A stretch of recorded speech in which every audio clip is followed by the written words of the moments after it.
The Barents Sea stretched endlessly beneath squadron leader Vera, Raven, Kozlova's F-35B Lightning II, its gunmetal waters reflecting the pale Arctic sun like scattered diamonds.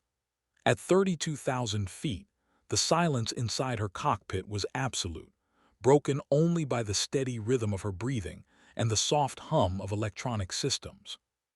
What she didn't know, what none of them knew in those final moments before everything changed, was that three Su-57 felons were already vectoring toward her position, their pilots convinced they'd stumbled upon the intelligence coup of the decade.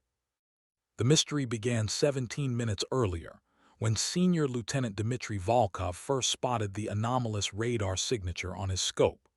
Flying CAP over what Russian command designated as international airspace, Volkov's experienced eyes immediately recognized something unusual about the blip's stealth profile. Two advanced for standard NATO fighters, two classified for routine patrol. His wingmen, Khalsain's Berkut and Sakal, had initially dismissed his concerns with the casual arrogance of pilots who'd grown comfortable with their technological superiority. But when Volkov enhanced the electromagnetic signature analysis, even they fell silent. "Control, this is Volkov. We have visual confirmation of unidentified stealth aircraft bearing 270, altitude 32,000. Aircraft appears to be, wait." His voice carried across the encrypted channel, professional but tinged with something approaching awe. "Control, I'm reading tail markings that aren't in any recognition manual. Repeat, unknown classification symbols." What Volkov couldn't have known, what would haunt him for years afterward, was that those symbols represented something far more dangerous than enemy technology. They marked a pilot whose very existence challenged every assumption the Russian military had made about Western capabilities, about gender in combat aviation, and about the woman who'd earned her call sign by appearing from nowhere to extract downed aircrew when everyone else had given up hope.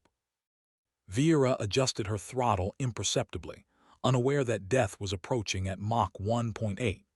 Her mission parameters were classified beyond the reach of traditional intelligence networks, her aircraft's modifications so advanced that even Allied forces weren't briefed on their capabilities.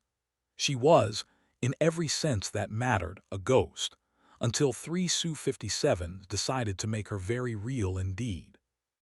The first missile lock came without warning, painting her aircraft with targeting radar so sophisticated that her countermeasures barely registered the threat.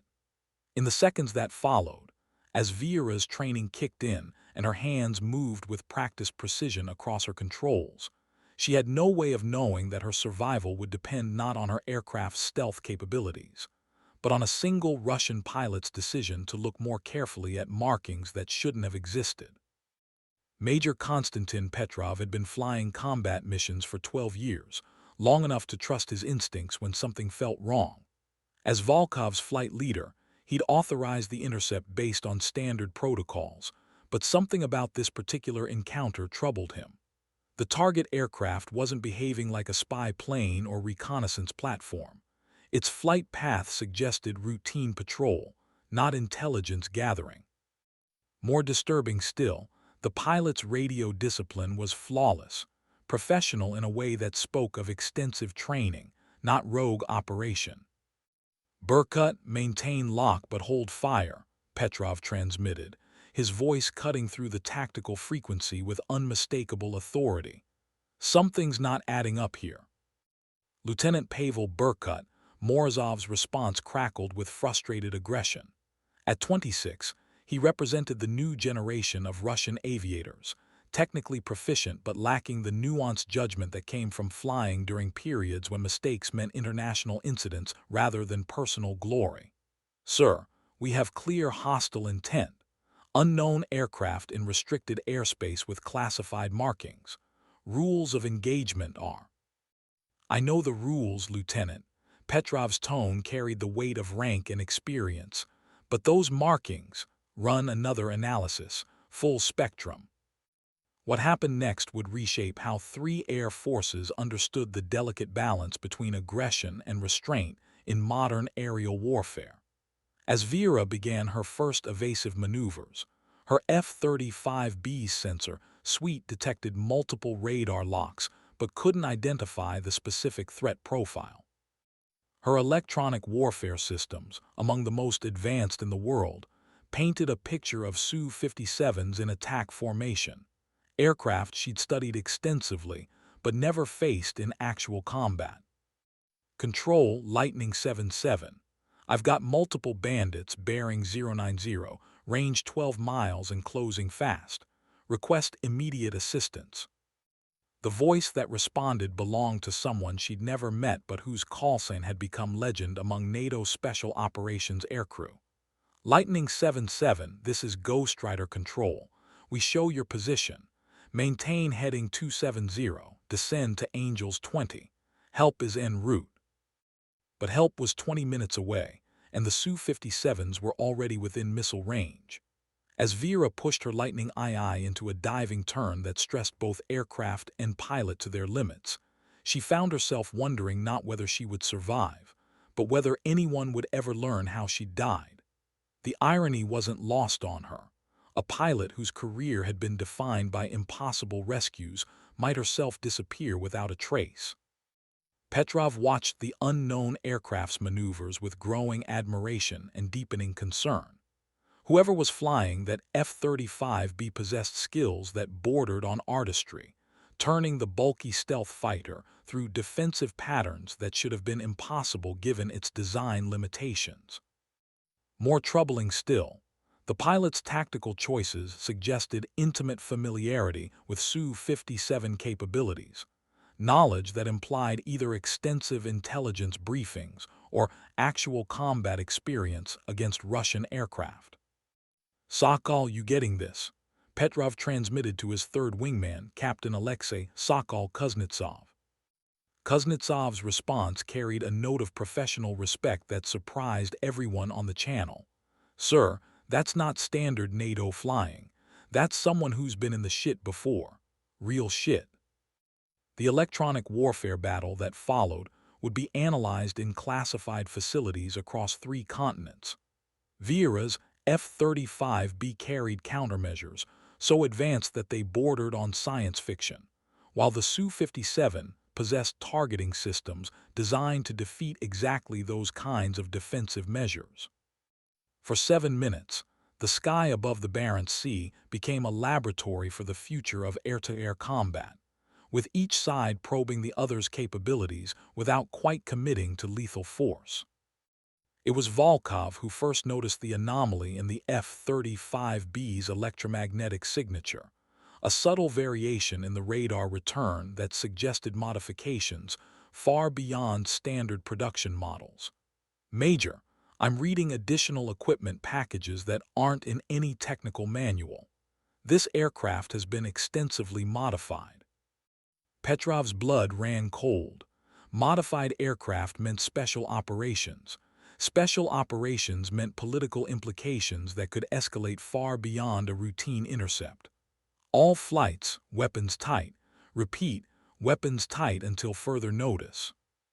But Berkut was already committed to his attack run, his R-77M missile armed and tracking. In the seconds that followed, as Vera detected the incoming threat and began the most desperate defensive maneuver of her career, the fate of everyone involved would depend on decisions made in fractions of seconds by people who'd never met but whose lives were about to become inextricably linked. The missile that Berkut fired represented the cutting edge of Russian air-to-air technology, a ramjet-powered interceptor capable of defeating most known countermeasures. But Vera's F-35B wasn't equipped with most known countermeasures. As the R-77M screamed toward her at nearly 4 times the speed of sound, her aircraft's defensive systems engaged with capabilities that existed in only a handful of platforms worldwide. What happened next defied both physics and tactical doctrine. Instead of deploying chaff and flares in conventional patterns, Vera's Lightning II released what appeared to be a cloud of metallic particles so fine they created a radar-absorbing screen around her aircraft. Simultaneously, her electronic warfare suite began broadcasting signals that didn't just jam the incoming missile's seeker head. They convinced it that its target had simply vanished. What the hell? Burkutt's voice cracked across the tactical frequency as his missile lost lock and began flying in lazy circles, its guidance system completely confused by whatever it had encountered. Petrov felt his stomach drop. Aircraft capable of deploying those kinds of countermeasures belonged to programs so classified that their existence was theoretical. If the F-35B they were facing represented operational deployment of next-generation stealth technology, then this intercept had already escalated far beyond anything 3 Su-57 pilots were equipped to handle. All flights break off immediately, RTB on my mark. But Vera wasn't finished with them yet. What she did next would be debated in classified briefings for years afterward, analyzed by tacticians who couldn't quite believe the sensor recordings their own equipment had generated. Instead of fleeing while she had the advantage, she turned directly toward the Su-57 formation and accelerated to attack speed. For a moment that stretched like eternity, 4 of the world's most advanced fighter aircraft faced each other across 12 miles of Arctic sky, their pilots forced to confront capabilities they'd never imagined and implications they weren't trained to consider. Vera's decision to attack wasn't born from aggression, but from tactical necessity. Her mission parameters included provisions for defensive action against hostile intercept, but more importantly, her training had taught her that showing weakness in the face of superior numbers often invited further aggression. By demonstrating her aircraft's offensive capabilities, she might convince the Su-57s that engaging her would cost more than any intelligence value they might gain. Her F-35B's targeting systems locked onto all 3 Russian aircraft simultaneously, a feat that should have been impossible given the angular limitations of her radar array. But Vera's Lightning II wasn't equipped with standard radar. The electronic emissions painting the Su-57 represented sensor fusion technology that combined multiple detection methods into a targeting picture so comprehensive it bordered on prescient. "Major, she's locked onto all of us," Sokol reported, his voice tight with professional concern. "I'm showing targeting radar, LiDAR, and something else I can't identify. This aircraft is... Jesus, this is beyond anything in our threat assessments." Petrov found himself facing a decision that would haunt him regardless of which choice he made: escalate and risk an international incident involving technology his government desperately wanted to acquire, withdraw, and allow a potentially hostile aircraft to escape with intelligence about Russian air defense capabilities. Either option carried career-ending potential, but only one carried the possibility of nuclear war. Lightning 77, this is Russian Air Force leader. State your intentions. The voice that responded carried an accent that Petrov couldn't quite place. American, certainly, but softened by something else. European, maybe, or simply the result of international training assignments that left their mark on career military aviators. Russian leader, this is Lightning 77. I am conducting routine navigation in international airspace. Your aggressive posture is noted and will be reported. What struck Petrov most forcefully wasn't the content of her transmission, but its tone, professional, unflappable, and completely devoid of the stress markers he'd expected from a pilot facing 3-to-1 odds. Whoever was flying that F-35B possessed the kind of ice-water composure that couldn't be taught, only forged through experience that most aviators never survived long enough to acquire. Burkutt's voice cut across the frequency with barely controlled fury. "Sir, we can't let her just..." "Maintain position, Lieutenant." Petrov's command carried finality that brooked no argument, but privately, he was beginning to understand that they weren't facing a routine intercept. The pilot of that F-35B was something altogether different, a professional whose very presence in this airspace suggested operations so classified that engaging her might trigger responses none of them were prepared to face. The electronic dance that followed would be studied in war colleges for decades. For 18 minutes, 4 aircraft maintained formation, while their pilots and ground controllers engaged in the kind of careful diplomatic maneuvering that prevented regional conflicts from becoming global catastrophes. Vera continued her original heading, neither accelerating nor deviating, while the Su-57s maintained escort positions that allowed them to engage if necessary while avoiding actions that could be interpreted as overtly hostile. It was during this delicate standoff that Volkov made the observation that would change everything. Enhanced optical systems aboard his Su-57 could resolve details at ranges that would have been impossible for earlier generation aircraft, and what he saw painted on the F-35B's tail section defied every assumption he'd made about the encounter. "Major, you need to see this. Magnifying tail section now." The image that appeared on Petrov's multifunction display would be burned into his memory forever after. Painted in subdued colors that were nearly invisible except under specific lighting conditions, were symbols that no Western aircraft should have carried. Not because they were enemy markings, but because they were Russian. Specifically, they were the unit designations of the 23rd Fighter Regiment, a formation that had been disbanded in 1994 following the loss of its entire pilot roster in what official records described as a training accident. But Petrov knew better.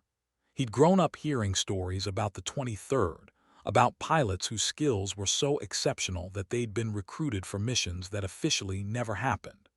His own father had flown with them before the unit's dissolution, and the old man had never quite been able to explain why the 23rd's aircraft had carried modifications that existed nowhere in official maintenance manuals. Sokol, Berkut, maintain position but do not engage. Lightning 7-7, I need to verify something. Can you confirm your unit designation?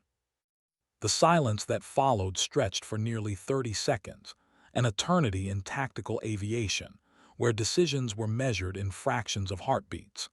When Vera finally responded, her voice carried a weight that spoke of secrets too dangerous for routine radio traffic.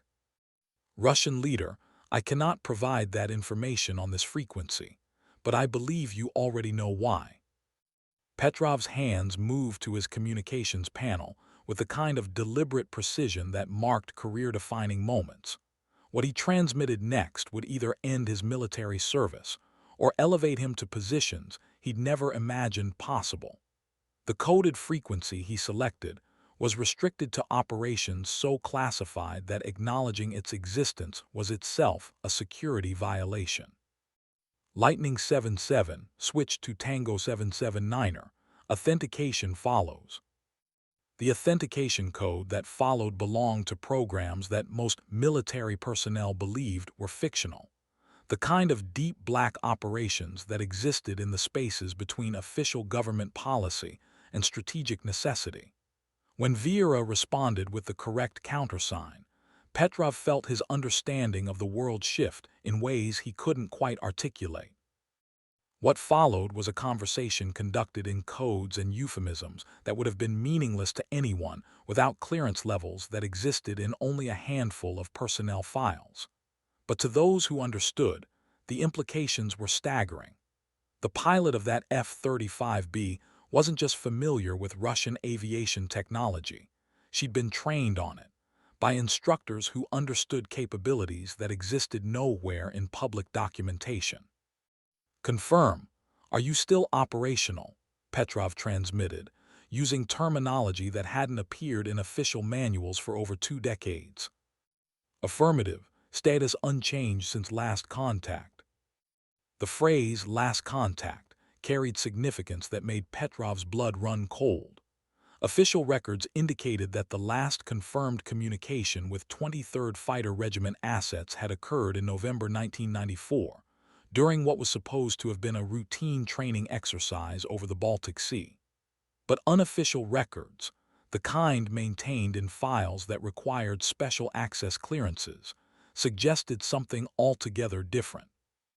Berkut's voice interrupted the exchange with barely controlled confusion. "Sir, What the hell is happening here? Who is she?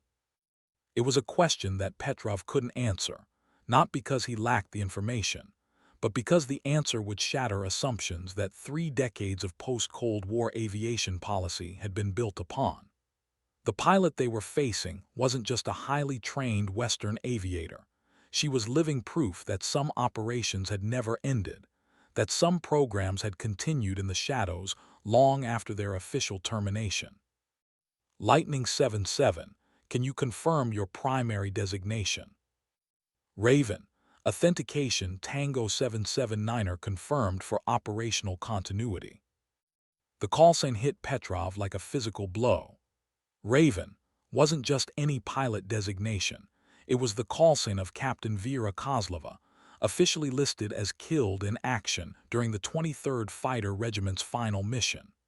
But the woman he was speaking with wasn't a ghost, and her aircraft's capabilities suggested that reports of the 23rd's destruction had been greatly exaggerated.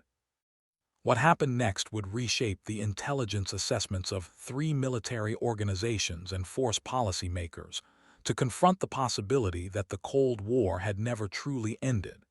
It had simply moved into deeper shadows, operated by people who understood that some missions were too important to terminate just because governments changed.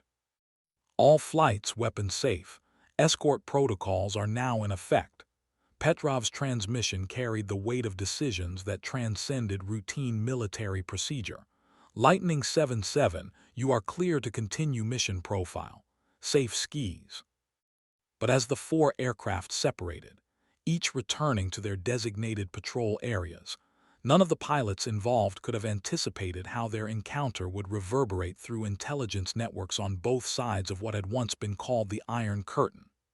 Within hours, encrypted communications would carry news of Raven's reappearance to people who had assumed she was dead, to programs that had spent decades searching for assets they believed had been lost forever. The debriefing that followed would challenge everything Petrov thought he understood about his own military's operations. Classified files that he'd never imagined existed were suddenly made available to him.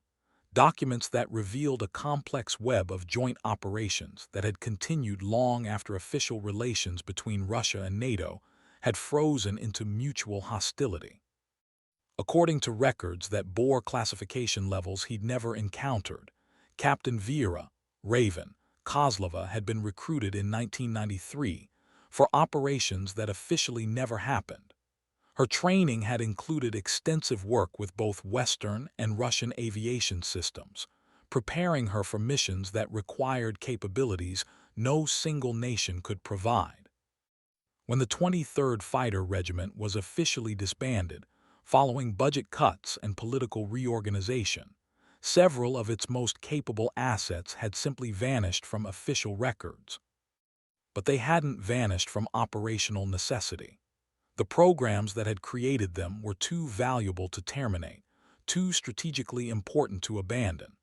Instead, they had been transferred to organizations that existed in the spaces between official government acknowledgement and strategic requirement, the kind of operations that allowed former enemies to cooperate on threats that transcended political boundaries. Intelligence analysts who reviewed the encounter recordings would struggle to categorize what they'd witnessed. The F-35B that Raven flew carried modifications that represented collaboration between defense contractors who were officially competitors, technologies that suggested intelligence sharing at levels that contradicted public statements about allied cooperation. More disturbing still, her aircraft's performance characteristics indicated training that could only have been acquired through access to classified Russian systems. The defensive maneuvers she'd employed weren't just theoretically effective against Su-57 capabilities. They were specifically tailored to exploit weaknesses that existed in only the most recent software updates. Burkut's post-flight interview would reveal the psychological impact of facing an opponent who seemed to anticipate his every tactical decision. "She flew like she'd been in my cockpit, sir. Like she knew exactly how my systems would respond before I did." His technical debrief would provide intelligence analysts with their first glimpse into capabilities that challenged fundamental assumptions about stealth technology and electronic warfare. Sokol's report focused on the broader tactical implications of the encounter.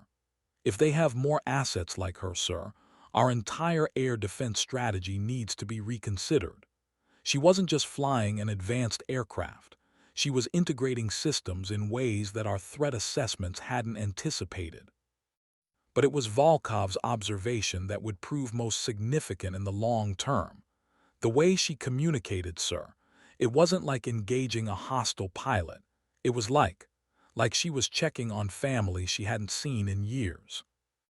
The psychological profiles developed in the aftermath of the encounter would reshape training programs across 3 air forces. Analysts struggled to understand how a pilot could maintain operational effectiveness while working within command structures that officially didn't acknowledge her existence. The kind of mental resilience required for such operations defied standard psychological assessments. What they couldn't have known was that Raven's training had included extensive psychological conditioning, designed to help operatives function in situations where traditional command and control structures were insufficient. She had been prepared for missions where success depended on individual initiative rather than institutional support, where survival required capabilities that couldn't be taught through conventional instruction. The aircraft she flew represented similar adaptation to extreme operational requirements. Her F-35B's modifications included systems that allowed for extended autonomous operation, capabilities that enabled single-pilot missions in environments where support assets couldn't be deployed. The price of such independence was isolation, the kind of professional loneliness that could destroy careers and lives if not carefully managed. The morning after the encounter, Vera found herself reviewing mission recordings that would never appear in official reports. Her aircraft's sensor systems had captured intelligence about Su-57 capabilities that defense contractors would pay billions to acquire, but extracting that information would require acknowledging her existence in ways that could compromise operations spanning decades. The loneliness of her situation struck her with particular force as she prepared her coded transmission to handlers, who existed only as voice recordings and encrypted text messages. 28 years of service to programs that officially didn't exist, to missions that could never be acknowledged, to a country that couldn't claim her if she were captured or killed. But the encounter with Petrov's flight had reminded her why such sacrifices mattered. The professional respect in his voice when he recognized her unit designation, the careful way he'd managed the tactical situation to avoid escalation, the seamless transition from confrontation to cooperation. These were the small moments that prevented larger wars. Her post-mission report would make its way through communication channels that existed in the shadows of official diplomatic relations, reaching analysts who understood that some operations were too important to be constrained by political considerations. The intelligence she provided would influence defense policy decisions in ways that could never be publicly acknowledged, shaping strategies that might prevent conflicts rather than simply winning them. The broader implications of the encounter would take months to fully understand. Intelligence sharing between organizations that were officially prohibited from communicating would increase exponentially, as analysts on multiple sides realized that threats to aviation security transcended national boundaries. What had begun as a routine intercept had evolved into something approaching informal cooperation, a recognition that some challenges required capabilities that no single nation could provide. The pilot who had made this possible remained officially non-existent, but her influence would reshape how military organizations approached problems that existed outside conventional strategic frameworks. The modifications to Raven's F-35B would inspire technology development programs that pushed the boundaries of what was possible in single-seat fighter aircraft. Defense contractors who learned of the encounter through carefully sanitized intelligence reports would begin researching capabilities that seemed to violate basic engineering principles, seeking to understand how such performance had been achieved. But the human element remained the most significant factor. Vieira's ability to function effectively while operating outside traditional command structures represented a kind of professional evolution that conventional military training couldn't replicate. She had become something new, a warrior adapted to conflicts that existed in the spaces between formal warfare and diplomatic resolution. The psychological cost of such adaptation was something that intelligence analysts struggled to quantify. Existing research on the effects of extended covert operations provided little guidance for understanding how someone could maintain operational effectiveness while being officially deceased for nearly 3 decades. What they couldn't have known was that Raven's training had included extensive preparation for exactly such psychological challenges. The programs that had created her understood that future conflicts would require operatives capable of functioning without traditional support structures, individuals who could maintain mission focus while being cut off from conventional military community. The interview requests that followed the encounter would remain forever unanswered, not because the people asking lacked appropriate clearances, but because the questions themselves touched on operations that were too sensitive for documentation.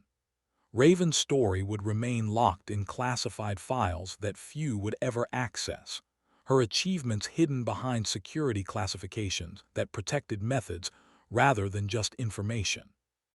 But among the small community of aviators who operated in the shadows of official military policy, word of the encounter spread through informal networks that connected people who officially had never met. The story of a pilot who had outflown 3 Su-57s and then revealed herself to be a ghost from operations that were supposed to have ended decades ago became the kind of legend that inspired a new generation of special operations aircrew. Petrov's subsequent assignments would take him into programs that he hadn't known existed, operations that required the kind of judgment he demonstrated during the encounter with Raven.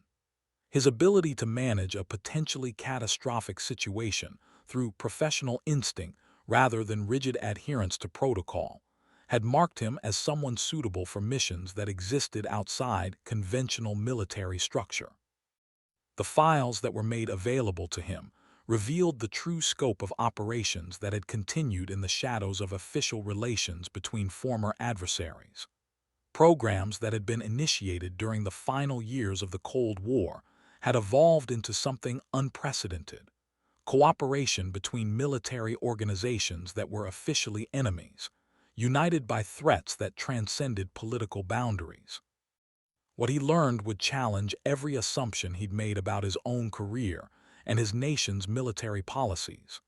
The aircraft he flew, the missions he'd been assigned, the training he'd received, all of it had been influenced by intelligence sharing that officially didn't exist, by cooperation that contradicted public statements about international relations. The burden of such knowledge was something that traditional military psychology hadn't anticipated.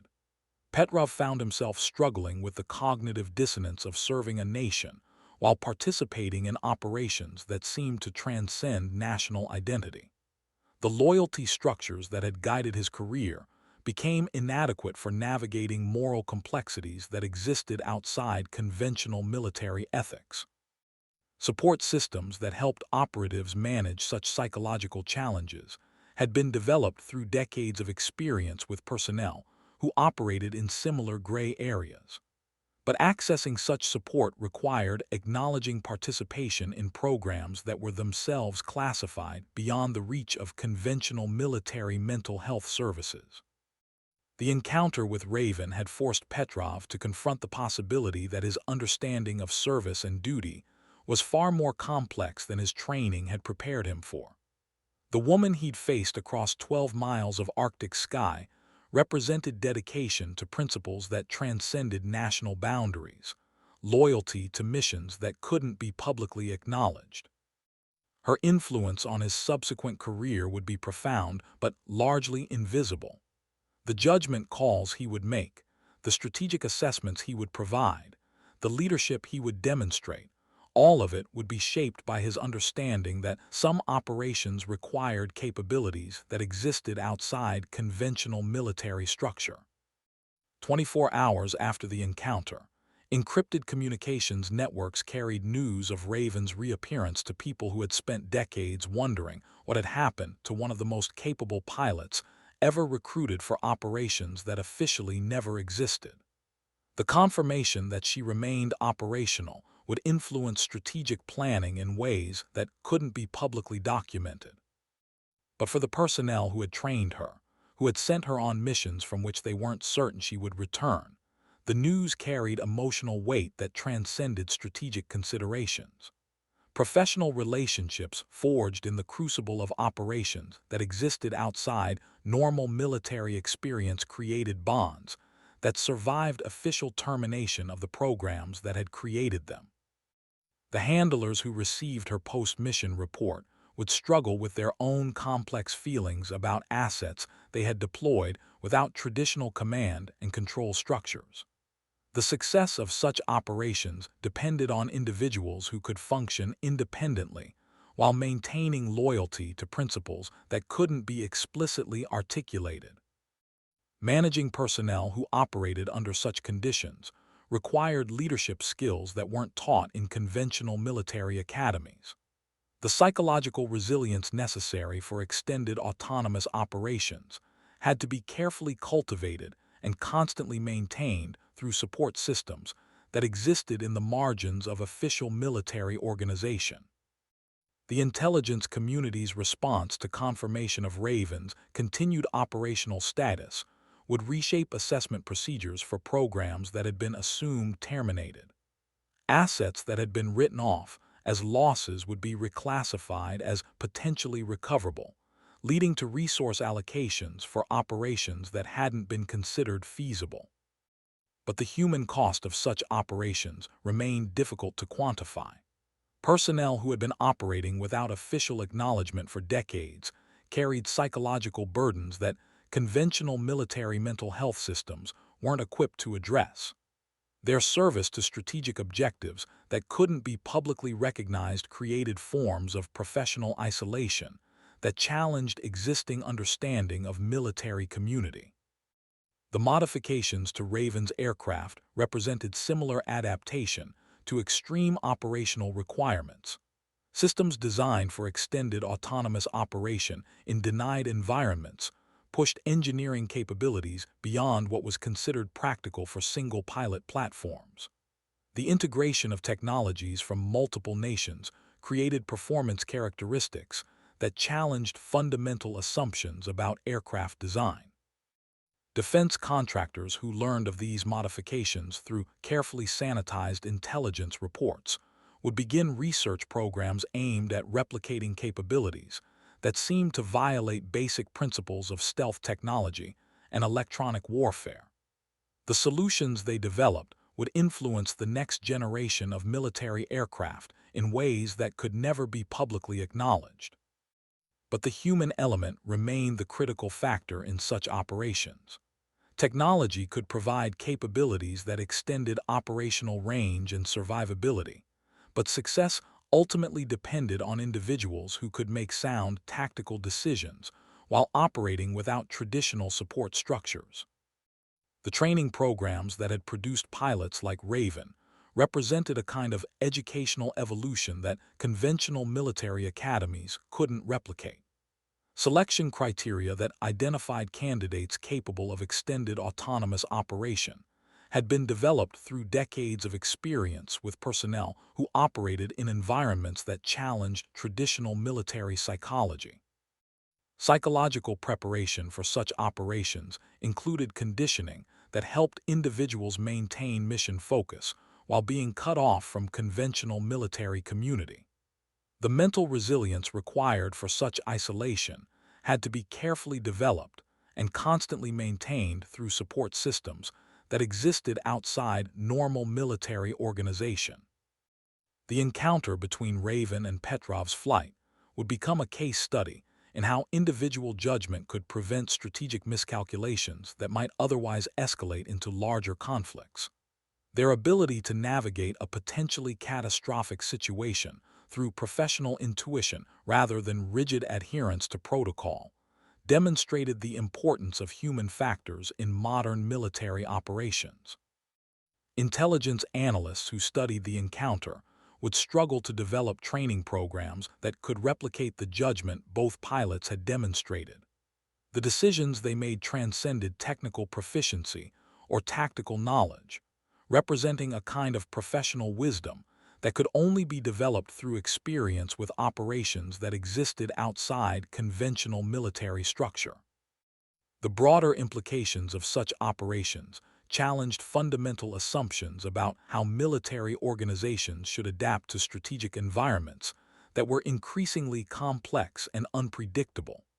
Traditional command and control structures were inadequate for managing operations that required capabilities spanning multiple nations and existing outside normal diplomatic channels. The personnel who operated in such environments represented a kind of military evolution that conventional training institutions couldn't produce. Their ability to function effectively while maintaining loyalty to principles that couldn't be explicitly articulated required forms of professional development that existed in the margins of official military education. Support systems for such personnel had been developed through trial and error over decades of experience, with operations that pushed the boundaries of what was considered militarily feasible. The psychological resilience necessary for extended autonomous operation had to be carefully cultivated and constantly maintained through networks that existed outside conventional military organization. The legacy of programs that had produced operatives like Raven would influence military development for generations, even though their existence could never be officially acknowledged. The capabilities they demonstrated and the strategic objectives they achieved would shape defense policy in ways that remained invisible to public scrutiny. But the human cost of such achievements remained profound. Personnel who dedicated their careers to missions that couldn't be recognized sacrificed forms of professional acknowledgement that were fundamental to military culture. Their service to strategic objectives that transcended national boundaries created forms of professional isolation that challenged existing understanding of military community. The encounter in Arctic skis had reminded everyone involved that some operations were too important to be constrained by political considerations, that some threats required responses that existed outside conventional military structure. The pilots who made such operations possible remained largely invisible, but their influence on strategic stability was immeasurable. Intelligence networks that carried news of the encounter would reshape assessment procedures for threats that existed outside conventional military categories. The capabilities demonstrated by both pilots would influence training programs and technology development in ways that could never be publicly documented. The aircraft involved in the encounter represented the cutting edge of military aviation technology, but their true significance lay in how they extended the operational range of individuals who operated outside traditional command structures. The integration of systems from multiple nations created capabilities that challenged existing assumptions about what was possible for single-pilot operations.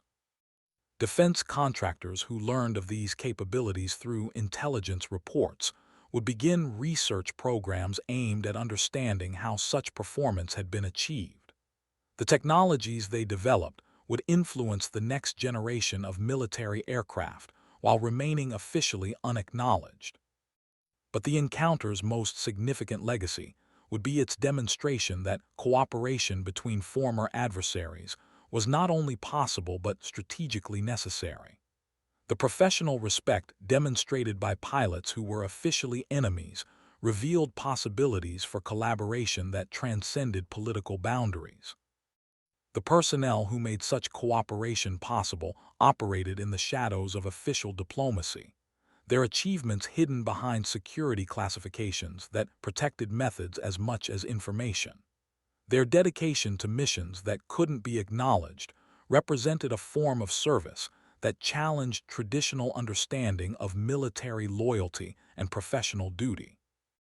As the sun set over the Barents Sea, 4 aircraft had returned to their bases carrying intelligence that would reshape strategic assessments for years to come. The pilots who had gathered this intelligence would never receive official recognition for their achievements, but their influence on preventing larger conflicts was immeasurable. The woman they called Raven had disappeared once again into the vast expanse of classified operations, her existence officially denied, but her impact on strategic stability profound. The pilots who had encountered her carried with them a new understanding of what was possible when professional competence transcended political boundaries. The files that documented their encounter would remain classified for decades, but the operational precedent they had established would influence military decision-making in ways that extended far beyond their original mission parameters. They had demonstrated that some problems required solutions that existed outside conventional military structure. The aircraft they flew represented the technological cutting edge, but their true significance lay in how they extended the capabilities of individuals who operated without traditional support systems.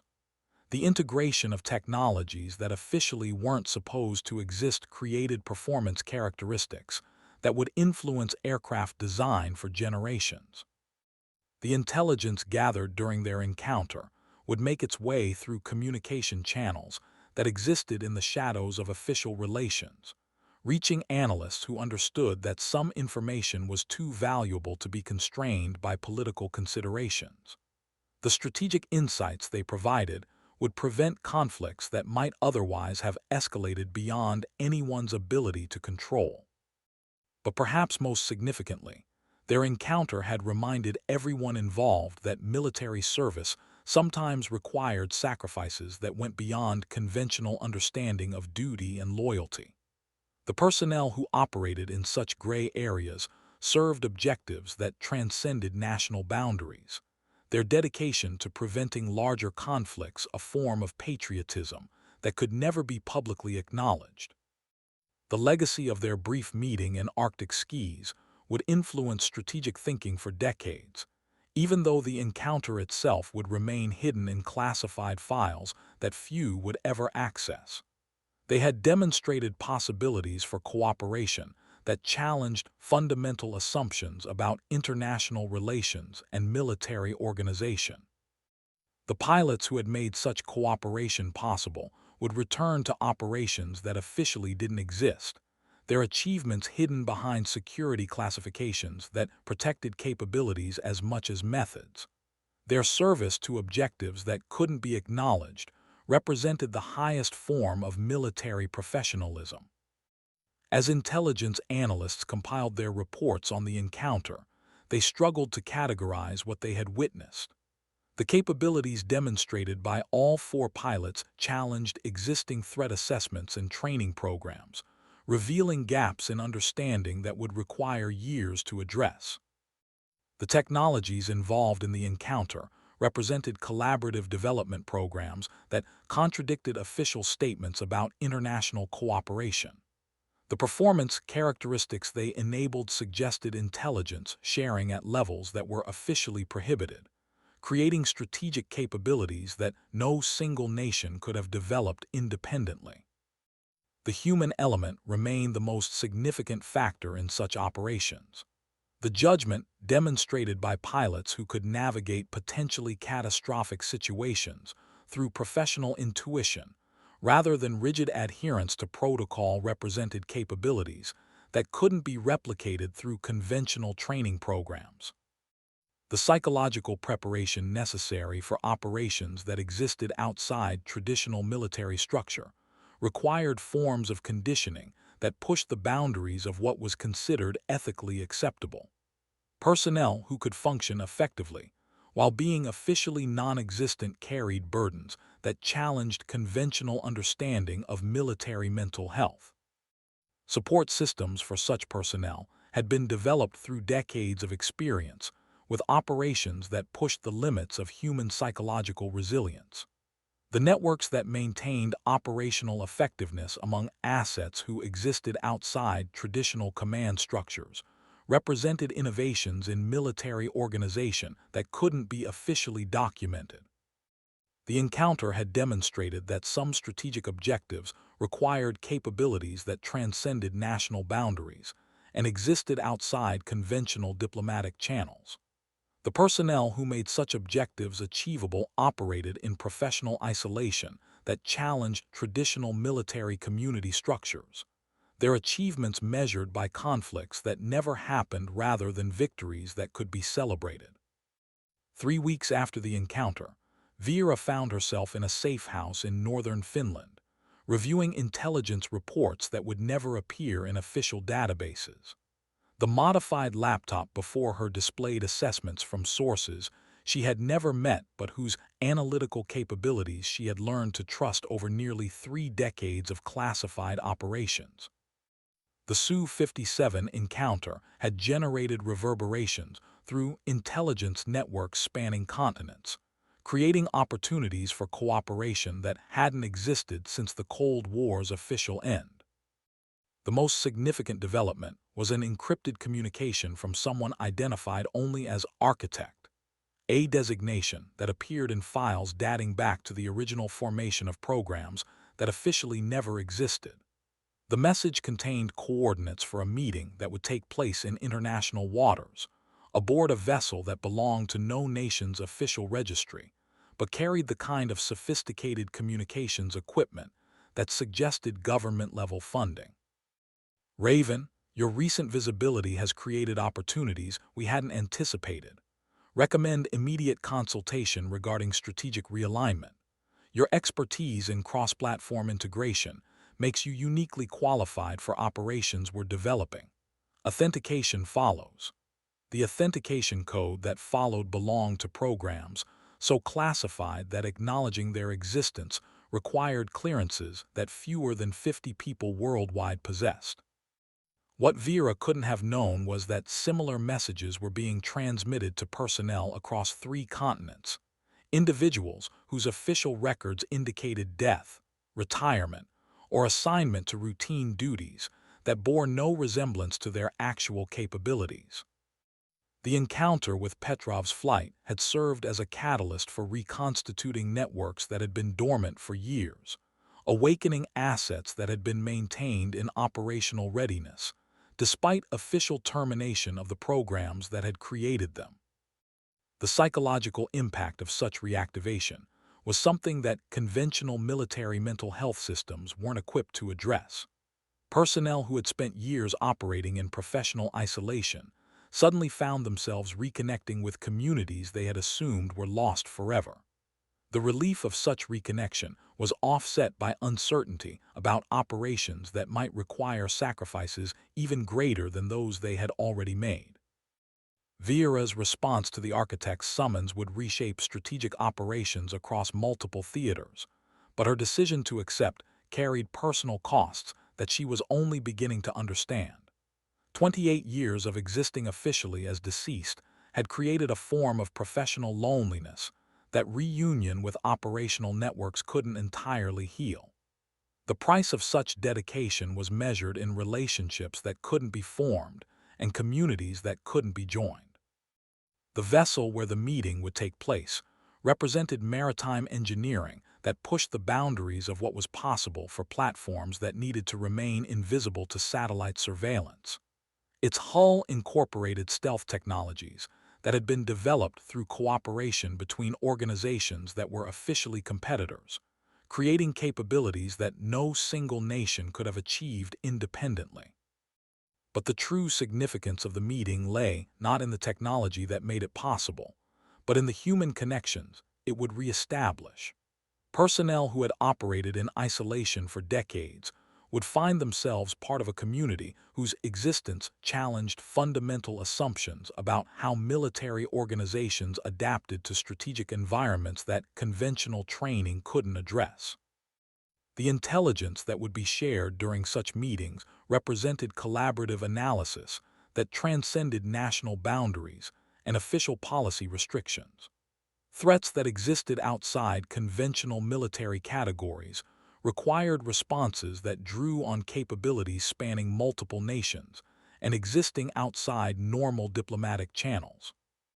Petrov's subsequent assignments had taken him into programs that revealed the true scope of operations that continued in the shadows of official relations between former adversaries. The psychological adjustment required for understanding that his career had been shaped by cooperation, that contradicted public statements about international relations, challenged his fundamental understanding of military service and national loyalty. The files that were made available to him documented joint operations that had prevented conflicts spanning decades, missions that had been successful precisely because they existed outside conventional military structure.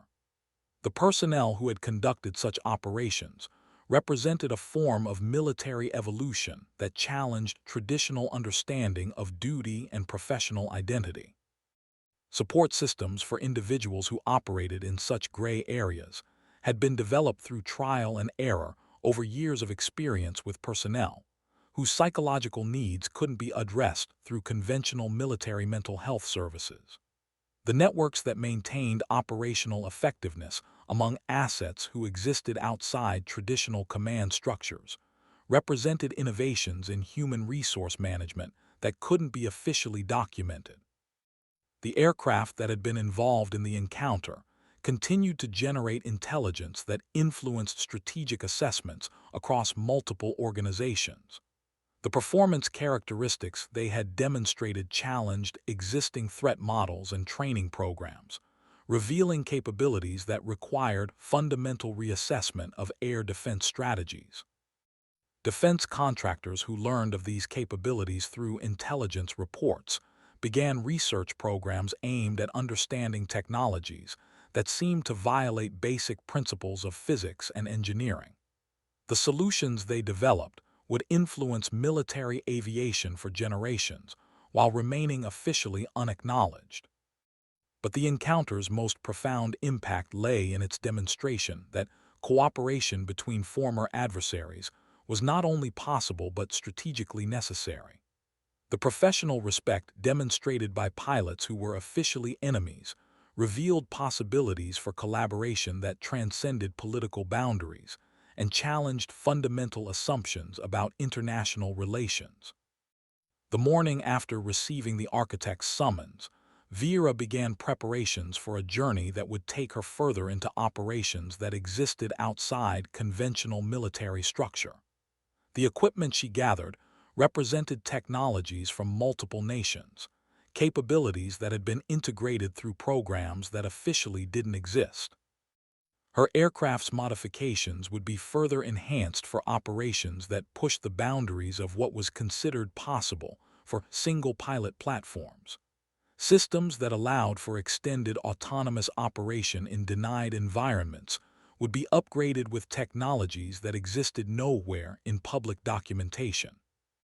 But the human element remained the critical factor in such operations. The psychological preparation necessary for missions that existed outside traditional command structures required forms of conditioning that pushed the limits of human resilience. The support networks that maintained operational effectiveness among personnel who couldn't be officially acknowledged represented innovations in military organization that challenged conventional understanding of professional community. The meeting that would take place in international waters would reshape strategic operations for decades, even though its existence would remain hidden in classified files that few would ever access. The personnel who participated represented capabilities that no single nation could develop independently, their cooperation essential for addressing threats that transcended national boundaries. Intelligence networks that had been dormant for years would be reactivated by decisions made aboard a vessel that belonged to no official registry.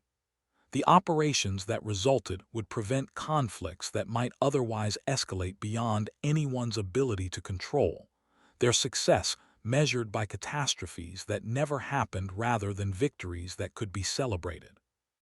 The psychological cost of such service remained profound but necessary. Personnel who dedicated their careers to objectives that couldn't be acknowledged sacrificed forms of professional recognition that were fundamental to military culture. Their service to strategic stability required forms of loyalty that transcended national boundaries and conventional understanding of military duty. As Vera prepared for departure from the Finnish safe house, she reflected on the path that had brought her to this moment. Nearly 3 decades of service to programs that officially didn't exist, to missions that couldn't be acknowledged, to objectives that required capabilities no single nation could provide. The loneliness of such service was offset by the knowledge that her sacrifices had prevented conflicts that might have cost millions of lives. The aircraft waiting for her at a remote airfield incorporated technologies that represented the cutting edge of military aviation, but their true significance lay in how they extended the operational capabilities of individuals who operated outside traditional support structures. The integration of systems from multiple nations created performance characteristics that would influence aircraft design for generations. But perhaps most significantly, her service had demonstrated that some forms of military professionalism transcended national boundaries and political considerations. The dedication required for operations that existed outside conventional structure represented the highest form of service to strategic objectives that ensured global stability. The legacy of her encounter with Petrov's flight would influence strategic thinking for decades, even though the meeting itself would remain classified beyond public scrutiny. They had demonstrated possibilities for cooperation that challenged fundamental assumptions about international relations and military organization. The personnel who made such cooperation possible would continue to operate in the shadows of official diplomacy, their achievements hidden behind security classifications that protected capabilities as much as methods. Their service to objectives that couldn't be acknowledged represented a form of patriotism that transcended national boundaries. Intelligence analysts who studied the encounter would struggle to develop training programs that could replicate the judgment both pilots had demonstrated. The decisions they made represented professional wisdom that could only be developed through experience with operations that existed outside conventional military structure. The broader implications of such operations challenged fundamental assumptions about how military organizations should adapt to strategic environments that were increasingly complex and unpredictable. Traditional command and control structures were inadequate for managing threats that required capabilities spanning multiple nations and existing outside normal diplomatic channels. The aircraft involved in the encounter would continue to generate intelligence that influenced strategic assessments for years to come. The technologies they incorporated represented collaborative development programs that contradicted official statements about international cooperation, creating capabilities that challenged existing understanding of what was possible for single-pilot operations. Defense contractors who learned of these capabilities would begin research programs aimed at replicating performance characteristics that seemed to violate basic principles of stealth technology and electronic warfare. The solutions they developed would influence the next generation of military aircraft while remaining officially unacknowledged. The human element remained the most significant factor in operations that pushed the boundaries of what was considered militarily feasible. The psychological resilience necessary for extended autonomous operation had to be carefully cultivated and constantly maintained through support systems that existed outside conventional military organization. Training programs that could produce personnel capable of such operations represented educational innovations that conventional military academies couldn't replicate. Selection criteria that identified candidates suitable for extended autonomous operation had been developed through decades of experience with individuals who operated in environments that challenged traditional military psychology. The encounter between Raven and Petrov's flight had become a case study in how individual judgment could prevent strategic miscalculations that might otherwise escalate into larger conflicts. Their ability to navigate a potentially catastrophic situation through professional intuition rather than rigid adherence to protocol demonstrated the importance of human factors in modern military operations. As the sun set over northern Finland, Vera made final preparations for a journey that would take her into operations that existed beyond the reach of conventional military structure. The intelligence she carried represented collaborative analysis that transcended national boundaries, creating strategic insights that could prevent conflicts spanning continents.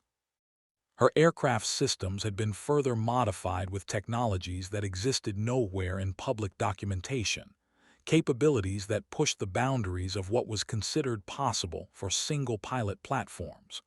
But the true significance of her mission lay not in the technology that made it possible, but in the human connections it would reestablish with personnel who had operated in isolation for decades.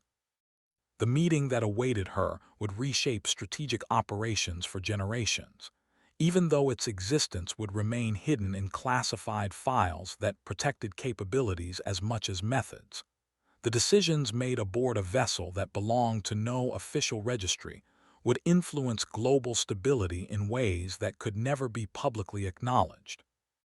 The personnel who participated in such operations represented the highest form of military professionalism, their service to objectives that transcended national boundaries, a form of patriotism that challenged conventional understanding of duty and loyalty. Their achievements would be measured by conflicts that never happened rather than victories that could be celebrated. Intelligence networks that had been dormant for years would be reactivated by connections made in international waters, creating capabilities for addressing threats that existed outside conventional military categories. The operations that resulted would demonstrate that some strategic objectives required cooperation that transcended political boundaries and official policy restrictions. The psychological cost of such service remained profound but necessary for maintaining global stability in an era when traditional diplomatic channels were inadequate for addressing threats that challenged conventional understanding of international relations. Personnel who accepted such responsibilities carried burdens that conventional military mental health systems weren't equipped to address. Support systems for individuals who operated in such environments had been developed through decades of experience with assets whose psychological needs couldn't be met through traditional military organization. The networks that maintained operational effectiveness among personnel who existed outside conventional command structures represented innovations in human resource management that pushed the boundaries of what was considered ethically acceptable.